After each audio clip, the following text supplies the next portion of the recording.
can you just briefly explain what was your concept? Uh, what is it about, or else how did you come about that So idea? first of all, for settling in Mars, we need some habitat, means shelter.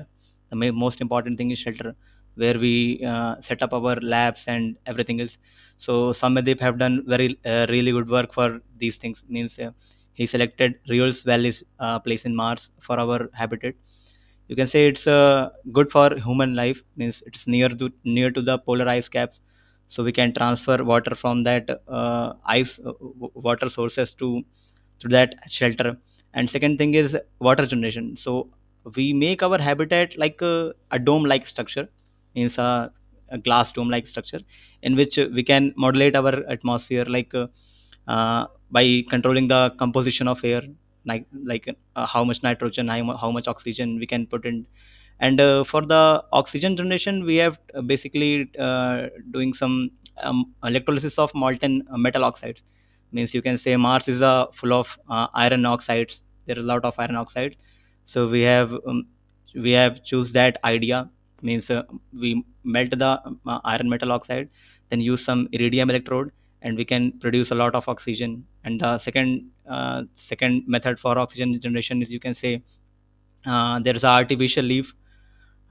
Maybe you have heard, in some MIT graduates or some scientists have developed that. So it can generate oxygen in very good capacity. Means by using some uh, normal resources, like some chemicals, like copper sulfate as a cupric oxide, and there are a lot of materials which it uses and produces oxygen. We are also planning to take some plant which requires very less water and can produce a lot more oxygen. So it might can also help us in that, in Mars. And there are food generation. We are planning to do some farming in the Mars. Like we have to take some plants which can we eat. uh, so we can do farming, because Mars soil is full of, you can say, it's full of minerals, but the main problem is water. So we have proposed two method for water generation. First is the water available on the Mars, and second thing, we have proposed that if we can take some oxygen, means by choosing by considering that we have produced a lot of oxygen on Mars. So if we can carry some hydrogen and make some water. And one more thing is that the Martian soil, it does not have any organic material in it. It's the Martian regolith is actually very much infertile, and it can't sustain any plants or something like that. So for that, we have proposed a technique like using a kind of cyanobacteria to which will help to convert that regolith into the soil. Then initially we will start with farming inside the buildings or infrastructure, but later we will come out and use soil to have a better farming techniques and all those things. So And for energy sources, we are planning to take portable nuclear reactor that one organization is building currently. So we will take 10 of those to initially sustain energy needs. What exactly prompted you to choose Mars as a prospective habitat? I mean, there are multiple planets available, and Mars is no doubt the most popular, but why did you guys specifically choose Mars as your answer? there were many reasons, but one of the most important reason was it is in the habitable zone of our sun in the solar system. And now, what is habitable zone? If you say that habitable zone is a region around the sun where you can find liquid water on the surface of the planet. And another reason was that in Mars, the proximity of the Mars from Earth is very close, and the resemblance that Mars shows with Earth, like in terms of the time period of like time period of a day and the orbiting speed around Sun, that impacts its seasons and other environmental issues. And these were some important reasons for which we chose Mars. And another thing is that, as per reported by many satellites like Mars MRO and Mars Express Orbiter of NASA, there exists subsurface water ice in Mars. These were some important reasons for which we chose Mars as our habitat destination. Okay, that's very interesting. Also, what problems did you encounter relevant to humans for Mars? settlements in Mars? I mean, I'm pretty sure there were challenges that you encountered. So what were the main things that come to your mind right now? There are many challenges we have encountered for doing habitation in Mars. Like first most important thing is atmosphere. Like you can say Mars have a very thin atmosphere, so providing a good atmospheric pressure and oxygen is very difficult. But we have managed a lot thing, because we have given some way to generate oxygen and in situ generation of water, and there is some problem related to food, because you can say the climate and the soil of the Mars is not so habitable. So we have encountered that thing also, and there are problems related to water generation. Another reason was psychology. I mean, if we send humans to space, there is a psychological factor that they might not survive there, that they might want to come back to Earth or their loved ones. So they need to be physically and psychologically strong enough. That is a very interesting take, actually. I'm pretty sure that not many of the people who thought about this would have thought about it in a psychological as well as a physical manner. But yeah, it's nice to see that you thought about almost everything. So, how many people will be there for, like, how many people did you consider? Actually, we were planning to take 1,000 people. Yes, sir, 1,000 people. Okay, so you consider water, food, shelter, and what any other primary Oxygen, requirements? Energy, obviously. Energy and Okay. oxygen. Oh, the 5 things. Okay. Improvement in biotechnology is going to help us a lot. Like one of the studies at MIT showed that we can use viruses to form nanowires. They can self-assemble to form nanowires, as well as increase the cathode's conductivity. So we can use them in lithium-ion batteries and improve its efficiency by a lot. And for communication, we thought of relay satellites, network of relay satellites between Earth and Mars. So obviously laser communication will be best for us, as the atmosphere is thin at Mars. And till now, laser communication, the fastest speed that we have been able to get is around 7 GB per second on Earth. But since there is a large distance between Mars and Earth, so there is a lot of attenuation. So it is in the development process, and we may use later 5 to 10 years later, we may use the laser communication as well. And for internal communication, we thought of a constellation of 3 satellites in aerostationary orbit, just like geostationary orbit on the Earth. And one satellite, so one of them will always be in line of sight of the Earth and connected to the networks of relay satellites as well. And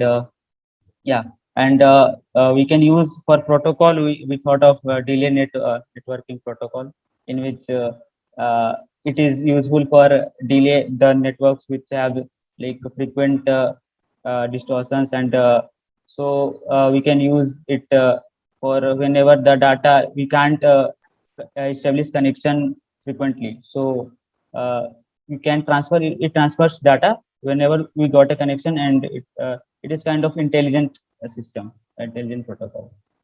And we also work on waste management system, like whatever the waste that will come, we can also manage and reuse in such a way that it can be very efficient for us. Like whatever the water it's coming, like by breathing and by sweating, we can just collect it out inside that dome-like structure, means inside that colony, and we can reuse it. Like, and water from our bathing and everything is like whatever the water is coming, we can reuse it. And by the help of good waste management, we can sustain life for a very long time, or you can say permanent life we can sustain there. Did you even think about things like materials that you're going to use there and how you're going to construct exactly things that are going to be necessary for life on a very strange planet that is Mars? One thing was necessary to building things was that they need to be airtight, because Martian atmosphere has very thin dust, so it can corrupt any and all electronic circuits. It is nanoparticle size dust, so they need to be completely airtight. I mean, not nano size, but really small. So they need to be completely airtight so that all the equipments can be safeguarded. So yeah, and they need to be radiation protected too, because Mars do not have any magnetic field around it. Pranav told put an important point like materials to be used. So basically, the thing which we have proposed here is that like we have two options to carry materials or already constructed material things from Earth to Mars, which is obviously not so feasible. So we use the technique of in situ utilization of the resources in Mars, like the Martian soil, that regolith, which we have a huge content of oxides of iron, aluminium, silica, all those metals and non-metals. So these we have used, we can use them and extract the metals and non-metals.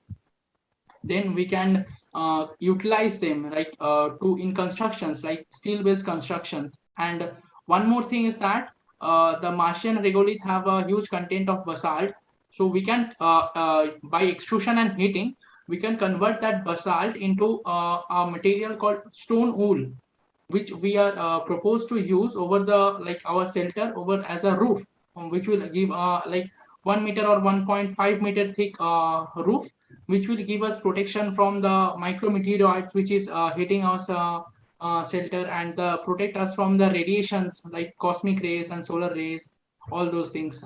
This is one of the points we addressed. So you are proposing newer technologies. So how many of these technologies are existing right now, or how many are still yet to be built?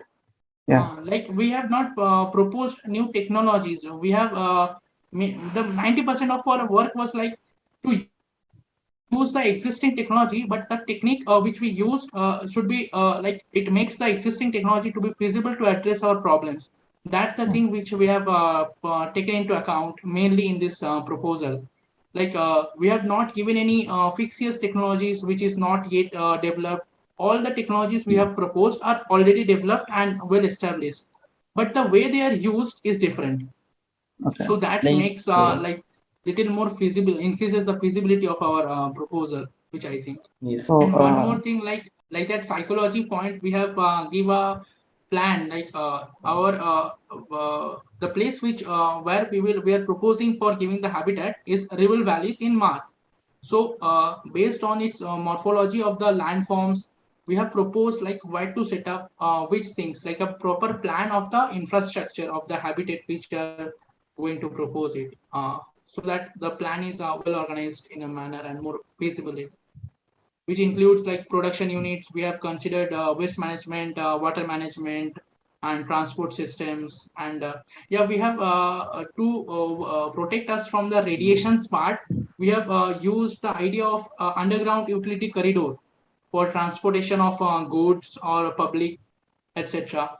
Below the ground, there will be tunnels, and through which we can transport water or any waste products, and there will be an interlinkage between all the units, and that will make it more sustainable and efficient. okay. So assuming that this is for a long-term thing, sure.